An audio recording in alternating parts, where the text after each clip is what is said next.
उसको खबर मिली कि एक बहुत नेक आदमी, बेचारे दाढ़ी वाले, अल्लाह वाले, 5 वक्त के नमाज, बड़े नेक आदमी, बड़े खूबसूरत कपड़ा बेचते हैं। तो उसने अपनी नौकरानी से कहा कि इस मौलाना को, इस अच्छे आदमी को, इस नेक आदमी को ज़रा मेरे पास लाओ, बड़ा खूबसूरत नौजवान है, बहाना बनाकर मेरे पास लाओ और इसके साथ मैं गलत काम। वो अपनी नौकरानी को पैसा देती थी और किसी तरीके से उस नौजवान लड़के को बुला लिया। अब जब नौजवान लड़का वहां आया, कहा कि मेरी मालिकन आपसे कपड़ा खरीदना चाहती हैं, आप चलिए। जब ये नौजवान लड़का वहां पहुंचा, नेक था, अल्लाह वाला था, बड़ा शरीफ, जब ये वहां पहुंचा, पहुंचने के बाद नौकरानी ने कहा कि आप अंदर चले जाइए, हमारी मालिकन दूसरे तीसरे दरवाजे के अंदर बैठी हुई हैं, जाइए आप उनको कपड़ा दे दीजिए। ये अंदर चले गए, एक दरवाज़ा बंद, दूसरा खोला, अंदर चले गए, दूसरा दरवाज़ा बंद, तीसरा दरवाज़ा खोला, अंदर चले गए, तीसरा दरवाज़ा बंद, चौथे दरवाजे को खोला तो औरत बैठी हुई है। उसने कहा आओ, ये कपड़ा दिखाने लगे, ये इतने रुपए मीटर, ये इतने रुपए मीटर, ये इतने रुपए, कपड़ा दिखाने लगे। और वो कहती, उसको कपड़ा ख़रीदना ही नहीं था। उसने कहा अरे ये सब रखिए, आप कपड़ा नहीं ख़रीदना है, आप मुझे खुश कर दीजिए, आपको कितना पैसा चाहिए मैं दे दूँगी, आपको कितनी रकम चाहिए मैं दूँगी, आप मुझे खुश कर दिए। हदीस के अल्फाज, उस औरत ने कहा उदुनु मिन्नी, मेरे करीब आइए, मेरे साथ गलत काम कीजिए, मेरे साथ हम बिस्तरी कीजिए, मेरे साथ जिना कीजिए। इन्होंने उसको अल्लाह के अजाब से डराया। अब जिसके ऊपर जवानी का भूत सवार हो वो अल्लाह के अजाब से डरेगा? कितना समझाएंगे कि हमारे यहाँ की लड़कियाँ अल्लाह के अजाब को नहीं जानती हैं, फिर भी भाग भाग के शादियाँ कर रही हैं। नहीं हो रहा है क्या समाज में और सोसाइटी में? हैं, हमने तो सुना है कि 2-2, 3-3 बच्चों की अम्मा भी भाग रही हैं अपने बच्चे छोड़ छाड़ के। अब इन औरतों के सामने अल्लाह का अजाब बयान करोगे तो इनको कुछ समझ में आएगा?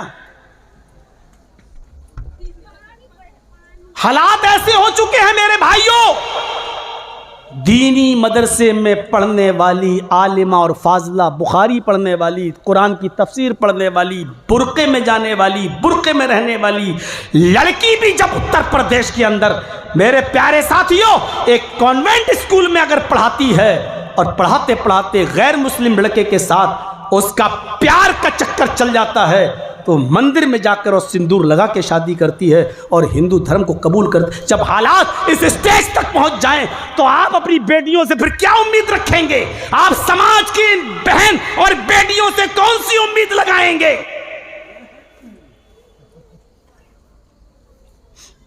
और सुन लो, दुनिया का कोई भी मौलवी इन भागी हुई लड़कियों का निकाह पढ़ाता है, वो मौलवी भी मरदूद है। कोई भी लड़की किसी भी लड़के के साथ भागकर किसी दूसरी जगह अगर शादी करती है तो वो शादी नहीं मानी जाएगी। कोर्ट मैरिज करती है तो वो भी जायज नहीं है। दूसरे गांव में जाकर कोई हाजी, कोई नमाजी, कोई बुढ़ा, कोई बुजुर्ग आदमी कहता बेटी कोई बात नहीं, मैं तेरा बाप बन गया हूं, तो तेरे बाप बन जाने से वो तेरी बेटी नहीं बन जाएगी। जब तक वो अपने उस भागाए हुए लड़के के साथ रहेगी, जिना का गुनाह इस बने हुए बाप पर भी पड़ेगा। बेगैरत कठमुल्लो, तुम्हें किसने बता दिया कि भागी हुई लड़की का निकाह पढ़ा दो? ये मौलवी साहब बैठ गए, कहाँ कौन है? लड़की भाग के आई है। ऐसा बाप का होना ज़रूरी है? बली दूसरे गांव का हाजी नमाजी आदमी सऊदिया का रुमाल डाल के, दाढ़ी रख के, मुंह में पान खा के कह रहा मैं इसका बली बन गया हूँ, मैं इसका बाप हूँ। बाप बन गया तू? तेरे बाप बन जाने से वो तेरी बेटी हो गई। अब मौलाना साहब पढ़ने लगे, या अय्युहल्लज़ीना आमनु तक़ुल्लाह हक़्क़ तुक़ातिही वला तमूतुन्ना इल्ला व अंतुम मुस्लिमून या अय्युहन्नासु तक़ू रब्बकुमुल्लज़ी ख़लक़कुम। अरे मौलवी तू 3 आयतें क्या, 3 कुरान पढ़ जा, 3 लाख कुरान पढ़ ले, लेकिन वो लड़की हलाल नहीं होगी जब तक कि उसका बाप इजाजत नहीं देगा। तब तक अपने माँ बाप से भाग कर जाने वाली लड़कियों, बंगाल के किसी भी कोने में तुम निकाह के बाद रह रही हो, रब्बे काबा की कसम तुम हरामकारी कर रही हो, तुम जिनाकारी कर रही हो, तुम्हारे जितने बच्चे पैदा हो रहे हैं वो सब हरामी बच्चे हैं, नाजायज बच्चे हैं। ना उनका वरासत से कोई हक है, ना उनकी जमीन और जायदाद में कोई मिल्कियत है, वो इस हक से महरूम है। वो आदमी भी जिनाकारी कर रहा है, वो लड़की भी बदकारी कर रही है, और जितने बच्चे पैदा हो रहे हैं वो सारे बच्चे हरामी और नाजायज बच्चे पैदा हो रहे हैं, चाहे उसका निकाह सऊदिया के इमाम हरम ने ही क्यों ना पढ़ाया हो। शरीयत तेरे बाप की मीरास है क्या? शरीयत में उमर और अम्मार का नहीं चला तो तेरा चलेगा फतवा? 2-2 बच्चों की अम्मा और 5-5 बच्चों की अम्मा भाग गई, बच्चों को छोड़ के भाग गई, और बाद में पता चला जब मरेंगी ना, न इधर के हुए न उधर, न खुदा ही मिला न विसाले सनम, न इधर के रहे न उधर के हुए हम। गलत है, नहीं होना चाहिए। बाप मौजूद है तो बाप वली है। निकाह पढ़ाते वक्त बाप से इजाजत ली जाएगी। हमारे यहां निकाह पढ़ाते हैं, एक वकील बनता है, 2 गवाह बनते, वकील मोहल्ले का कोई एक आदमी नहीं, बाप वकील बनेगा अगर बाप जिंदा है तो। और बाप कहेगा कि हां हम अपनी बेटी की शादी कर रहे हैं, और बेटी भी अगर उस शादी से खुश है तो। दोनों तरफ है, बाप शादी जबरदस्ती करा रहा है बेटी की, और बेटी वहां नहीं करना चाहती, तब भी शादी नहीं होगी। सुन लीजिए आप, बेटी जहां शादी करना चाह रही है वहां शादी होगी, लेकिन बगैर बाप की इजाजत के नहीं होगी। ये दोनों चीजें हैं। और अगर बाप ने जबरदस्ती किसी लड़की का निकाह करा दिया और लड़की ने बेमन निकाह कर लिया, चाहती नहीं थी, तो उस लड़की को इख्तियार है वो अपने हस्बैंड के साथ रहे या उससे खुला लेकर अलग हो जाए। उस लड़की को पूरी अथॉरिटी है, पूरा पावर है, और शरीयत ने उस लड़की को इस बात की इजाजत दी है। इसलिए हमारे वालिदैन को चाहिए कि अपनी लड़कियों की भी मर्जी पूछें, बेटा फला जगह तुम्हारा रिश्ता करना चाहता हूं, क्या वो लड़का तुम्हें पसंद है?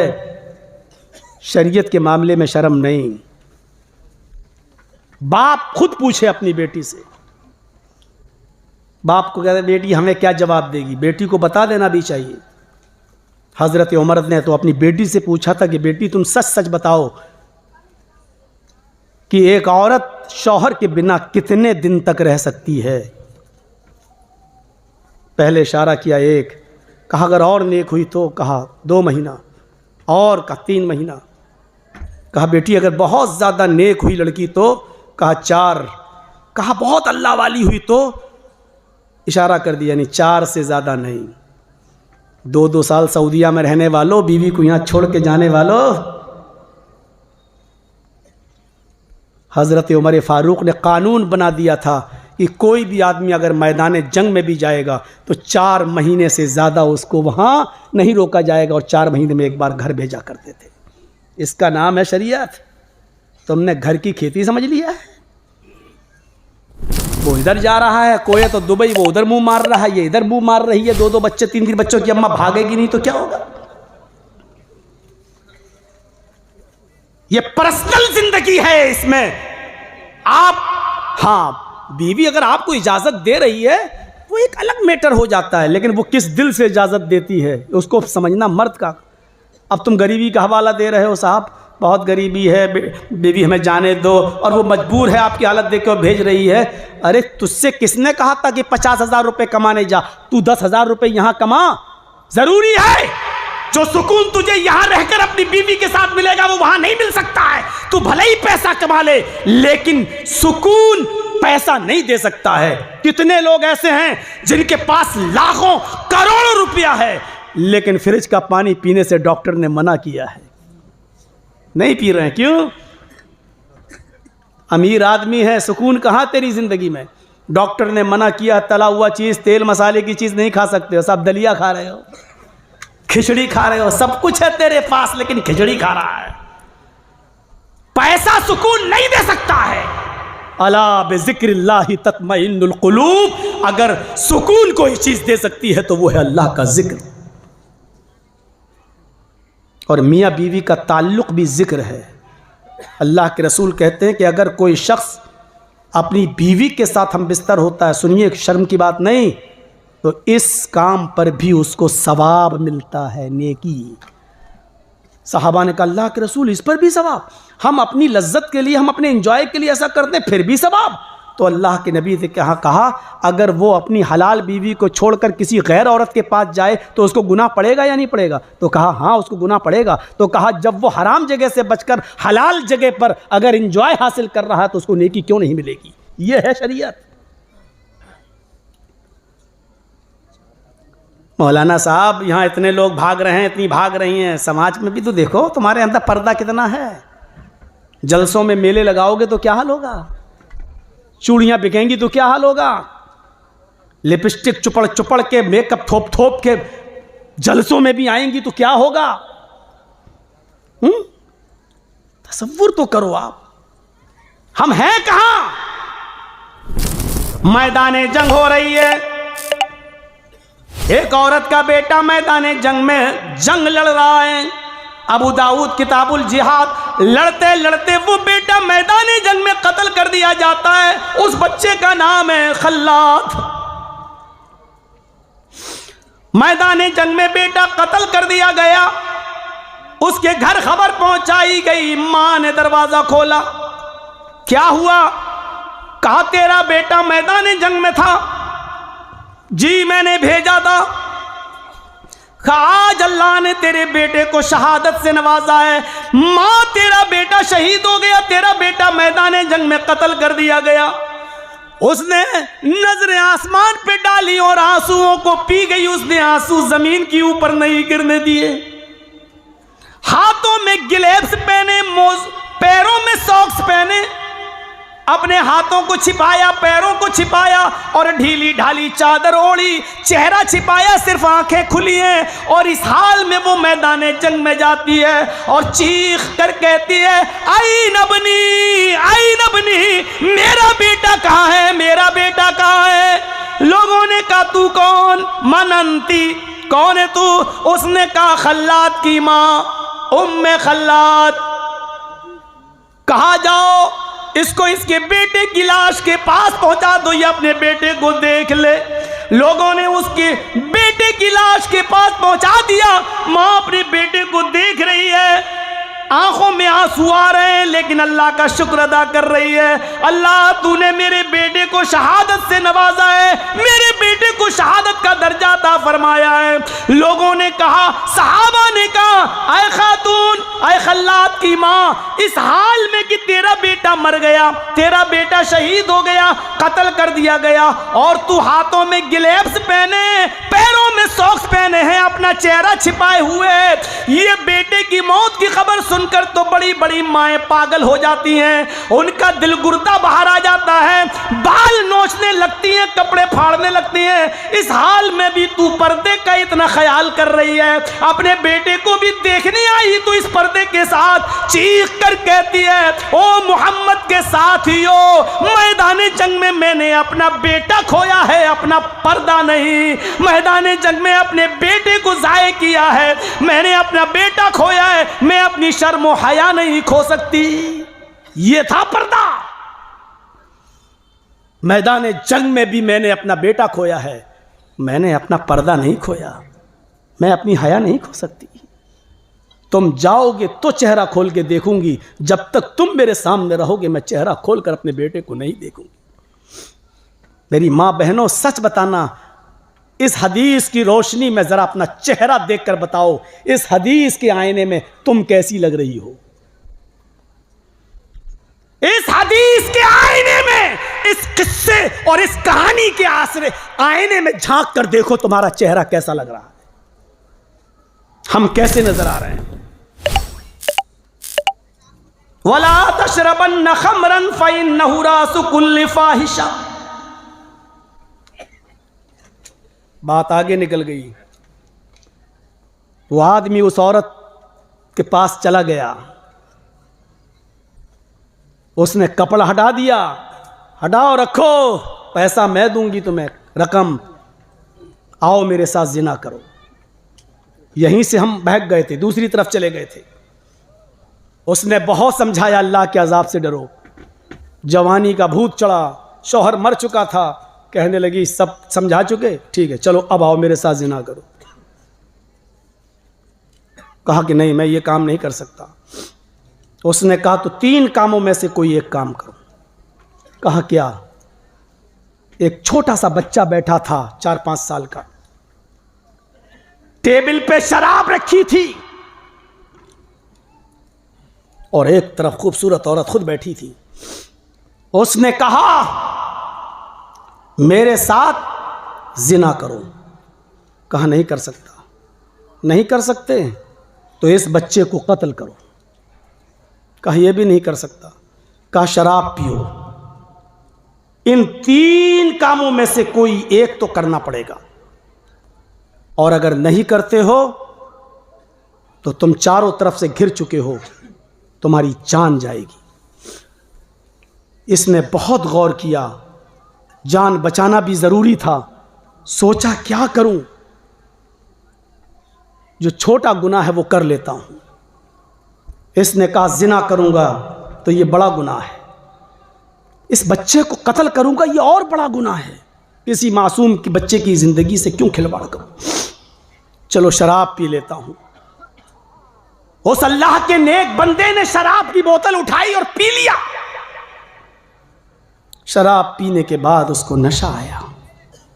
जब नशा आया तो नशे में उसकी अकल काम करना बंद कर दी, और जब अकल ने काम करना बंद किया तो उसने उस बच्चे को कत्ल भी कर दिया और उस औरत के साथ जिना भी कर लिया।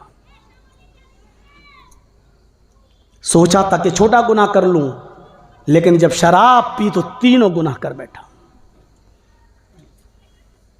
अल्लाह के रसूल ने इस मौके पर यह वाक़या बयान करने के बाद फरमाया ला तशरबन्न खमरन फ़इन्नहु रासु कुल्लि फ़ाहिशतिन। लोगों शराब कभी मत पीना, क्योंकि शराब तमाम बुराइयों की जड़ है। अल्लाह के रसूल ने ऐसे ही नहीं कहा है। बनी इसराइल में अगर किसी ने अपनी माँ के साथ जिना किया होगा चौराहे पर, सड़क पर, तो मेरी उम्मत में क़यामत उस वक्त तक नहीं आएगी जब तक कि मेरी उम्मत के लोग भी अपनी माँ के साथ, बहन के साथ, बेटी के साथ जिना न कर लें। लकाना फी उम्मती मन यस्नउ ज़ालिक। मेरी उम्मत में भी ऐसे लोग पैदा होंगे जो अपनी माँ के साथ जिना करेंगे। और माँ के साथ जिना एक मुसलमान कब करेगा? चौराहे पर, रोड पर कब करेगा? जब वो शराब के नशे में चूर होगा और शराब उसकी अकल को ख़राब कर देगी। वो अपनी माँ, अपनी बहन और अपनी बेटी की इज्जत भी चौराहे पर सबके सामने लूटने में और अपनी माँ, बहन, बेटी की इज्जत के साथ भी खेलने में कुछ झिझक महसूस नहीं करेगा, क्योंकि शराब उसके दिमाग से सोचने और समझने की सलाहियत को ख़त्म कर देगी। नौजवानों बहुत बुरी चीज़ है, इससे बचो। और जब शराब इतनी ख़तरनाक चीज़ है तो अफीम और गांजा कितनी ख़तरनाक चीज़ है, पाउडर कितनी ख़तरनाक चीज़ है। आप कितनी भी नमाजें पढ़ लो, कितने भी रोज़े रख लो, कितनी भी मस्जिदें बना लो, कितनी भी मस्जिदों को आबाद कर लो, लेकिन जब तक लोगों की ज़िंदगियों से खिलवाड़ करने वाली चीज़ों को नहीं रोकोगे तुम कामयाब नहीं हो सकते हो। एक तरफ अल्लाह की इबादत कर रहे हो और दूसरी तरफ वो चीज़ तुम पैदा कर रहे हो और बेच रहे हो और उसका बिजनेस कर रहे हो जो लोगों की जिंदगी से खेल रही हैं। कितने नौजवान आज अपनी माँ को मार रहे हैं सिर्फ अफीम की वजह से, गांजे की वजह से, अपने बाप के दुश्मन बने हैं। जमीन और जायदाद को भाई भाई का दुश्मन हो चुका है। आपकी इस गलत बिजनेस से आप अपने आप को वलीउल्लाह समझ रहे हैं। तो कहते हैं कि हिंदुस्तान में काफिरों की हुकूमत है और हमें उनके इशारों पे चलना पड़ता है, इसलिए यहाँ बगैर उनकी बैंकों के और बगैर उसके सपोर्ट के हम रह नहीं सकते।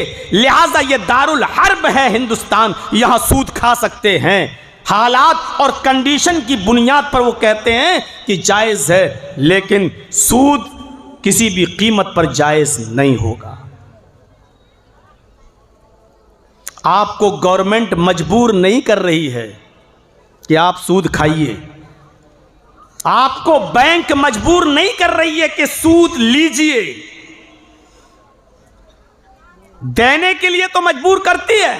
आपने लोन लिया है तो आपको सूद के साथ वापस करना होगा, लेकिन आपको मजबूर नहीं करती है बैंक कि आप जो है हमसे लोन लीजिए।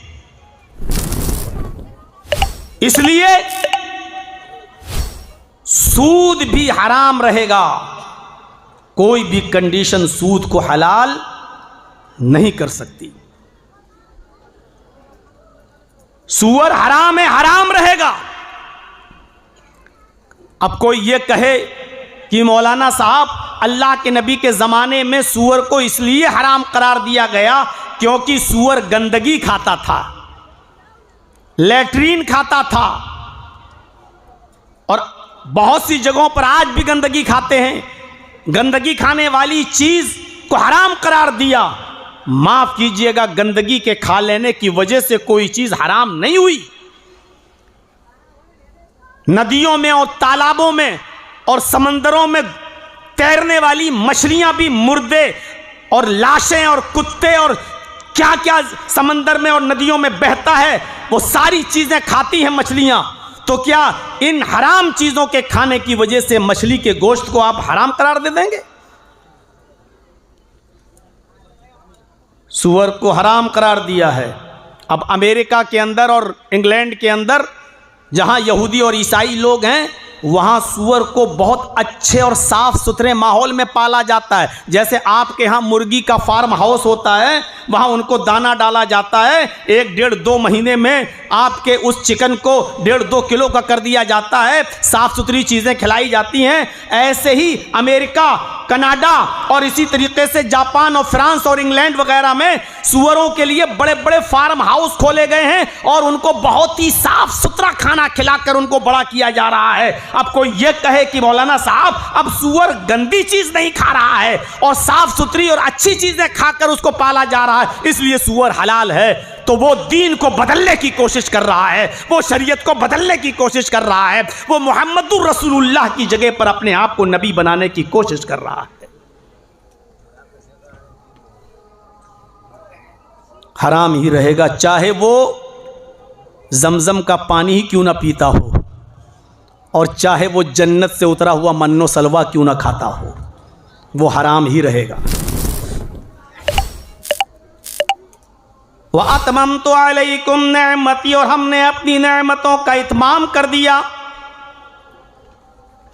वरदीतु लकुमुल इस्लाम दीना, और मैं तुम्हारे इसी दीन इस्लाम से राजी और खुश हो गया। मुकम्मल हो चुका है दीन, अब कोई ना इसमें कमी कर सकता है और ना कोई इसके अंदर ज्यादती कर सकता है। कमी करने वाला भी मुजरिम, ज्यादती करने वाला भी मुजरिम। या अय्युहल्लज़ीना आमनु दुखुलू फिस्सिल्मि काफ़ा, ईमानो वालो तुम इस्लाम के अंदर पूरे के पूरे दाखिल हो जाओ। ये इस्लाम पूरे के पूरे दाखिल हो जाओ। इस्लाम कोई किराना मर्चेंट की दुकान नहीं है, जो चीज़ें पसंद आए वो ले लो, जो चीज़ें पसंद ना आए उसको छोड़ दो। आप किसी दुकान पे जाते हैं, हाँ ये दे दो, हाँ ये पसंद ये दे दो, जो चीज़ पसंद नहीं आ रही उसको आपने नहीं लिया। इस्लाम कोई किराना मर्चेंट की दुकान नहीं कि जो पसंद आए वो ले लो और जो पसंद ना आए उसको छोड़ दो। आपको इस्लाम की हर चीज़ लेना पड़ेगी, चाहे वो पसंद हो या ना हो।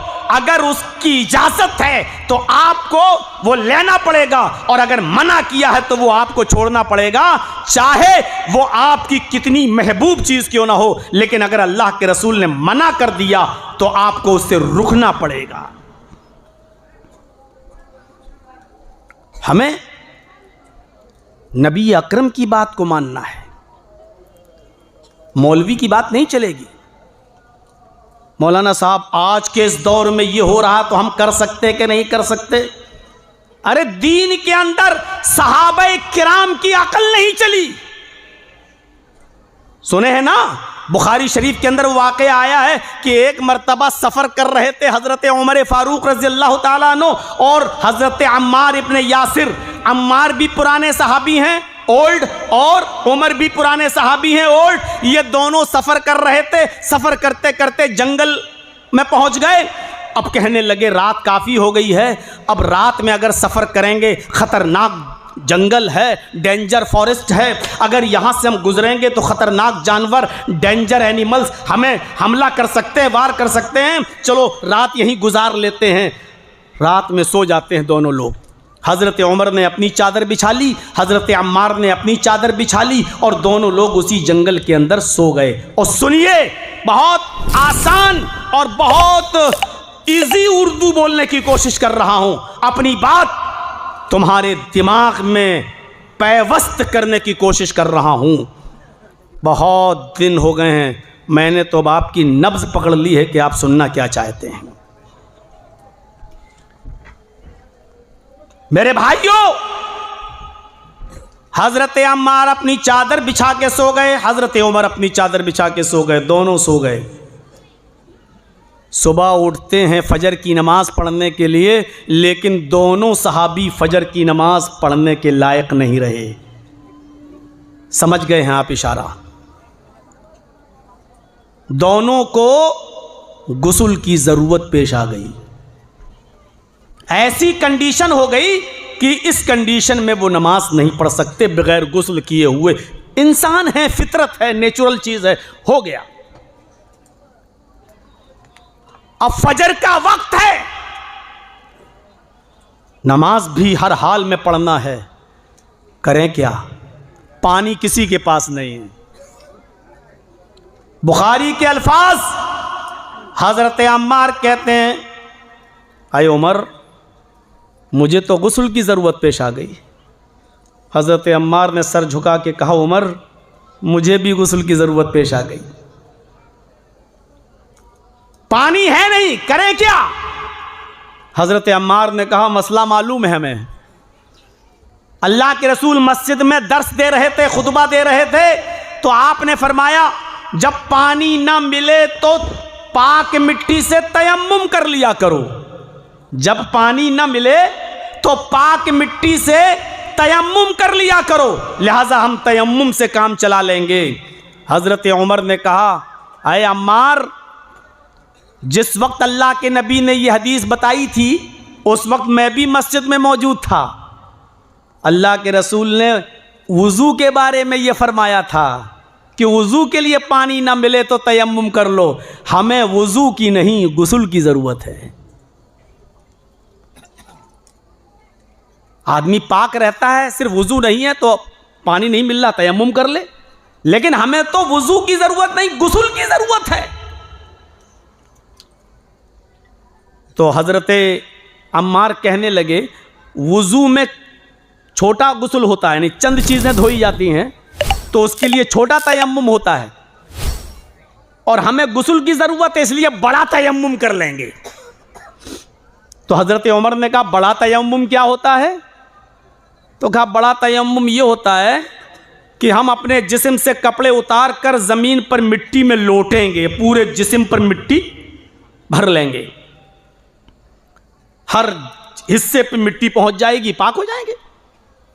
हज़रत उमर ने कहा, मेरी अक्ल में नहीं आ रही ये बात। हज़रत अम्मार ने वही किया जो उन्होंने अच्छा समझा। हदीस में आता है, उन्होंने पर्दा डाला, अपने कपड़े उतारे और जमीन पर पड़ी हुई मिट्टी पर लोटने लगे। हदीस के अल्फाज ये हैं, कमा तमर्रकु दाब्बा, मैं जमीन पर ऐसे लोटा, मैं जमीन पर मिट्टी में ऐसे लोटने लगा जैसे चार पैर वाला जानवर जमीन में लोटता है, मिट्टी में ऐसे ऐसे करके पूरे जिस्म पर मैंने मिट्टी मल ली और नमाज पढ़ ली। हज़रत उमर कहने लगे, नहीं, जब तक पानी नहीं मिल जाएगा मैं नमाज नहीं पढ़ूंगा। हज़रत अम्मार की अपनी अकल, हज़रत उमर की अपनी अकल। कहा, ये तो हमने कभी देखा नहीं अल्लाह के रसूल को ऐसा करते हुए, और तुम ऐसा कर रहे हो। कहा, नहीं, तुम देख लेना, अल्लाह के रसूल के पास जब जाएंगे और मिलेंगे तो इंशाअल्लाह मेरी बात सही होगी। हज़रत उमर फारूक ने नमाज नहीं पढ़ी, सफ़र आगे बढ़ गए, सफ़र को आगे किया। जब शहर में पहुंचे तो सूरज निकल चुका था, पानी मिल गया। उन्होंने सबसे पहले गुस्ल किया और उसके बाद में छूटी हुई फजर की नमाज उन्होंने बाद में पढ़ी। अब अल्लाह के रसूल के पास जब पहुंचे, सफ़र ख़त्म हुआ, लौट के जब वापस आए, उस ज़माने में मोबाइल तो था नहीं, आजकल तो बड़ा लेटेस्ट Yeah.